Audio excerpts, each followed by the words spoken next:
Hi, this is Frank Schaeffer, and in this book you're going to meet my dog Zip, and I'm going to be talking about the fact that he's on my lap while I write. And of course, I'm not going to hold him the whole time we record this book, but I want you to meet him. Here he is. He's 8 years old. This is my writing companion and night nurse. And there's going to be a lot in the book about him where I say, oh, he's sitting on my lap, he just put my paw on my hand, and it's part of the story. But here he is for real. You've met Zip now. Enjoy the book. And I'm going to do something unusual. I'm giving away my new book. It's called The Gospel of Zip. The subtitle is A Canine Human Love Story, exploring why most dogs and a few humans live joyful lives. This book is by me, Frank Schaeffer, and it is read by Frank Schaeffer and distributed on all major online platforms, including YouTube, for free. Please note that in its printed and Kindle form, this book includes hundreds of footnotes and a complete bibliography. The book is dedicated to my friend and podcast producer Ernie Gregg and his indispensable husband, pastor theologian Rock Fremont. Thank you both for your support. I'd like to acknowledge and offer a big thank you to my wife Jeannie and to my writing companion, coach, and night nurse Zip, and to our children Jessica, Francis, and John, and to our grandchildren Amanda, Ben, Lucy, Jack, Nora, and to my son-in-law Donnie, and to my daughter-in-law Becky, and to my granddaughter-in-law Claire. I thank my family for reasons anyone reading or listening to this book will soon learn. Thanks too to the people who read early drafts, encouraged me, and provided notes and suggestions. These friends, in no particular order, include my podcast producer Ernie Gregg, again, my granddaughter-in-law Claire, again, copy editor Mary Ellen Hettinger, filmmaker Aaron Bagwell, author Candy Leonard, author Melanie Brooks, author and literary critic Jessica Crispin, author Paul Moreland, author Tia Levings, copy editor Paul Hawley, writer and professor Catherine Pakaluk, writer and professor Christian Smith, writing teacher and editor Francis Story, bioethicist and writer Jessica Pierce, and Bob Burns, who is sitting behind the camera right now and directed and recorded the video that you are now watching and listening to of this book. It is in short sections with no chapter headings, just numbers. And here's the first one. 1.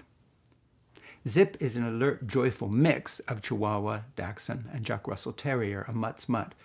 When he walks, his muscles ripple on his powerful little chest and flexing legs. He paces ahead of me, chest thrust out, eagerly tugging me forward with his leash. If I were standing on a skateboard, he'd easily pull me along. If you had met Zip 8 years ago on a New Jersey highway when he was 5 months old, lost, alone, injured, limping and cold, you'd never have visualized the healthy, loving, joyful version of him sitting on my lap as I type these words. Zip is asleep inside the floor-length hooded terry cloth bathrobe designed and sewn for me by my wife, Jeannie. Zip's nose is thrust out of the robe, the position in which he finds himself every morning from 3 a.m. to 7 a.m. my writing time. One paw is draped, as usual, over my left wrist. It's moving up and down as I type these words. 2. As the years pass, what I fear most is losing Jeannie. At age 74, her life seems as vulnerable as a scrap of tissue paper drifting toward an open flame. I don't know where to begin when trying to describe her. How about this? Jeannie's easygoing intelligence and friendly, unpretentious, graceful kindness always makes her an instant hit with the wisest, most empathetic people.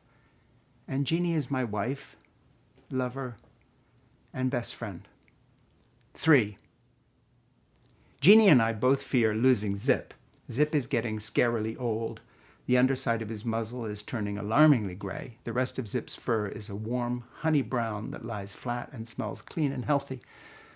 His eyes are large, dark brown and bright. Zip's nose is slightly darker brown than his fur. His soft ears perk up alertly when he's on guard and flop halfway down the side of his head when he's in a relaxed mood. 4. Jeannie is the most well-read person in almost any room she walks into. She reads for pure pleasure and to satisfy her insatiable, lifelong, joyful curiosity about everything. 5. Zip doesn't read, but teaches everyone around him by brilliant, generous, and kind example. If Zip could read and write, here's what Zip might say. There are no small moments. There is just the time you have right now. Life is not about some big plan. Your life is about how you interact with others. The important meeting you'll go to is no more significant than the extra moment you spend talking to the woman delivering a package. Alone is bad. Together is good. Connect. Alienation and isolation, distrust and disconnection from others never ends well. Bluntly, evolution wants lonely people dead. The Surgeon General said so. 6. Surgeon General Vivek Murthy issued an urgent warning in 2023 about the epidemic of loneliness and social isolation. He said, quote, "Loneliness and social isolation increase the risk for premature death by 26%. Lacking social connection can increase the risk of premature death as much as smoking up to 15 cigarettes a day. Poor or insufficient social connection is associated with increased risk of disease, including a 29% increased risk of heart disease and a 32% increased risk of stroke. Furthermore, it is associated with increased risk for anxiety, depression, and dementia," end quote. 7. These days, when I hug Jeannie while we're standing in the kitchen, in hallways, bedrooms, or on a walk with Zip, my arms wrapped around her tightly, my hands clasped behind her back, Jeannie makes the most comfortable sighing sound. This happiest of all sounds, of deep contentment, makes me feel deliriously joyful. 8. When we're out on walks, if Zip isn't wearing his harness, he's almost invisible, snuffling through the mounds of honey-brown oak leaves piled on either side of our favorite path. People we meet smile and say, "If he stood still on those leaves, you'd never see him." 9. After her heart attack a couple years ago, Jeannie was being wheeled back to her room in the cardiac unit.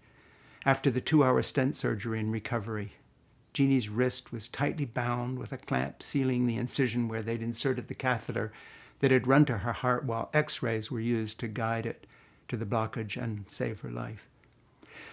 As I walked next to the gurney holding her hand, I asked Jeannie if she'd been frightened. "Yes, I was scared," she said. "Then just before I went to sleep, I was overwhelmed with a feeling of gratitude for what a wonderful life I've had. I went to sleep feeling so grateful." To a stranger, Jeannie's words about feeling grateful would have seemed beautiful, a spiritual response to the imminent threat of death. To me, there was a poignant, unspoken subtext. I forgive you. There is much to be forgiven because any truthful bio about me would start with this. From birth, Frank Schaeffer was indoctrinated to believe that males were created by God to rule females and that women were created to be complement to men and submit to their husbands. In other words, Frank was groomed to become an asshole by divine right. 10. Walking next to that gurney, only I knew how tirelessly Jeannie had worked to be patient and yet tigress fierce in order to cajole, beg, and guide me to slowly address my demons. Only I knew how Jeannie had triumphed over our fraught, long, bizarre history she generously summed up as a wonderful life. 11. Last night, when I kissed Jeannie's hand, I asked, "Who are we now?" She smiled and said, "A country of two." 12. Jeannie has read all my other books in their many drafts. She's a brilliant editor and was also a brilliant publisher, running her own publishing company for 22 years. Jeannie has made suggestions, cuts, and edits on all my books. There's more. One of the reasons I grew into a better writer was listening to Jeannie's counsel over my 40-year-plus writing career. Jeannie's editing suggestions also made me think about myself as a character in my nonfiction books and rethink myself as an alter ego character in my novels. She'd say things like, "You've got to make this person more likable or no one will read this book." I'd reread what I'd written and find that I didn't like the character who was based on me either. Sometimes I'd improve him, make him nicer. Eventually I concluded, why not try to change this idiot in real life too?